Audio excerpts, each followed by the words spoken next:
மும்பைக்கு விஜய் வசந்த் சாரோ அவருடைய ஆட்களோ யாரும் போகலை.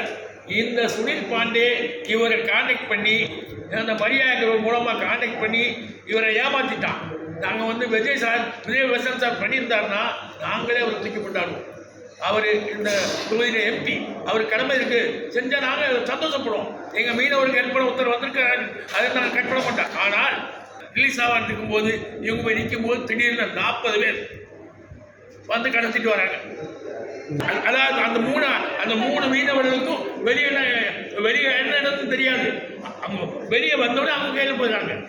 அங்கே வச்சு அவங்க மிரட்டி இது பண்ணி, அதாவது பசலியான் தேர்தலில் நின்றாருன்னு சொன்னால் அவர் இதுவரை காங்கிரஸ் வந்தது ஒட்டுமொத்தமாக மீனவர் வாக்கப்பட்டு தான் வந்திருக்காங்க. அந்த வாக்கு பசலியான் போய் பசலியான் வெற்றி அடைஞ்சிருவாரு, நமக்கு சிக்கலாகி போகிற இதில் அவங்க பசலியான் பேரை கெடுக்கிற பேசியிருக்காங்க. செய்திகளை உடனுக்குடன் தெரிந்து கொள்ள நமது அம்மா இணையதள தொலைக்காட்சியை சப்ஸ்கிரைப் செய்து அருகில் உள்ள பெல் ஐக்கானை